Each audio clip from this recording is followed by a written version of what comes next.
You did it. Pleasant. Now, we were talking yesterday on the Entertainment Guide about Heston Blumenthal's programme last night. And last night he was going to recreate the last meal on the Titanic. Wasn't that we right? were discussing whether the menu still existed. I read in the Mail yesterday it didn't, but you reckon that it might. Well, we had a text into the show yesterday evening from a listener who said they were at the City West exhibition and they were sure they saw a menu for the Titanic, the last meal with the date and everything on it for the last day of the Titanic. And I was pretty sure I had read somewhere that you can actually buy a photocopy of the menu of the last meal of the Titanic. So we wasn't sure whether Heston was talking through his hoop last night. Now, if anybody saw, I didn't see the show last night. If anybody saw it, is that exactly what Heston said? Did he say he wasn't able to find the menu, so he was making it up off the top of his head? Because we had an email overnight into the show from the owners of the Rayanne House, I believe it's near Belfast, who have a Titanic menu, and their head chef and owner, Conor, is on the phone. How about you, Conor? Hello, Will. Hi. Great, thanks. Conor, where did you find the Titanic menu from? I came across a book, or I was given a book as a gift way back sort of maybe mid-90s, and it was a sort of a book I looked at the time, popped on the shelf and sort of just gathered dust. And then we sort of, over the last couple of months, we sort of discovered a little link between the guest house and a painting of the Titanic, and then an artist that did a painting of our guest house. So I sort of brought the book back out again and had a look at it, and with the centenary coming up in a couple of years, we thought it wouldn't be a great idea to try and recreate the original menu that was served to the first-class passengers on its last evening. So from where your guest house is, it's in Hollywood. It's in Hollywood, just outside Belfast. So 98 years ago, you would have been able to see the Titanic going past. Well, that's the whole thing. We thought that the house would lend itself because whoever lived in the house dates back to 1886. Whoever owned the house, it was a Mr. Smith actually, in 1912. Would have sat in the dining room and watched the Titanic leave. So we thought if you were going to create something, it would be great to create it in a house that had that sort of history to it. That's fantastic, Conor. And tell me, this book that you have, does it include the menu from first class, second class and third class? First, second and third. And in fact, there's so much information even out there on the internet that it's a legitimate... it is a legitimate menu that was served that night. Now, Heston last night, he actually, while it was described as a Titanic meal, it was really just a play on Edwardian food. It wasn't actually what went down that was served on the Titanic, because he had camel burgers and things like that, and he had the food that Lawrence Arabia would have eaten at the time and stuff. So, but it was served on the Titanic. I suppose it was like a really grand. Back in those days, people measured their wealth by their girth.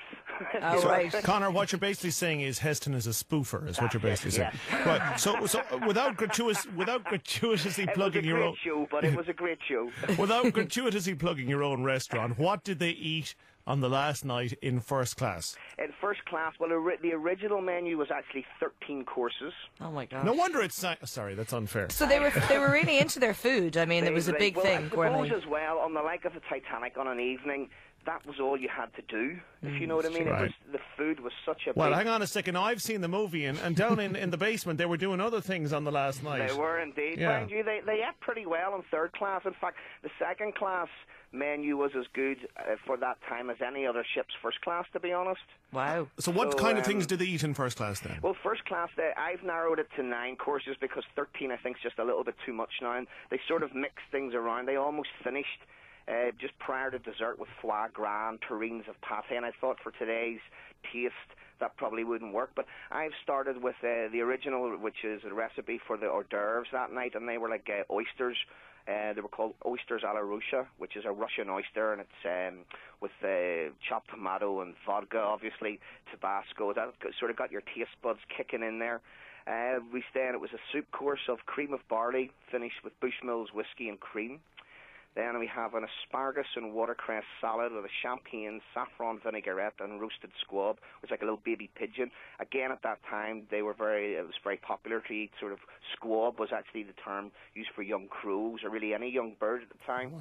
Then we had poached salmon with a mousseline sauce with cucumber and dill. Then there was a rosewater sorbet. Again, there's a couple of rosewater. That was popular then, was it? Well, it was back then. There's a few flavours that are on this that we sort of have lost over the years. One being rosewater for Victorian Edwardians was a very popular flavour that was used throughout different, forms of cooking.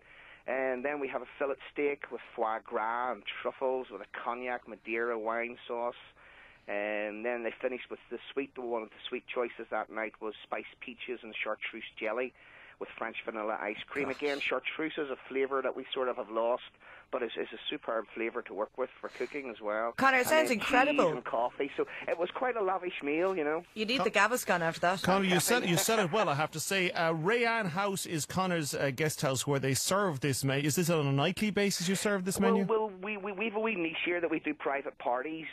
We only take the one party per night, and we have a regular menu for that. It's a seasonal menu. But the demand for the Titanic menu when we launched it there, because it was Titanic Week in Belfast for the 98th anniversary last week, has been phenomenal.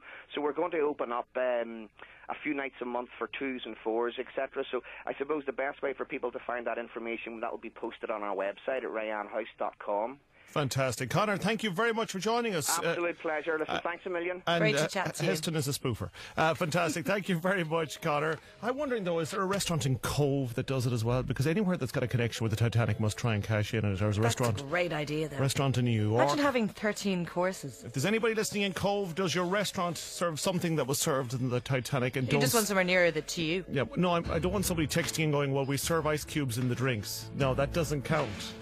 Thanks for that. Guy Conor was lovely, wasn't he, from Rayanne House? He's a great talker, wasn't he?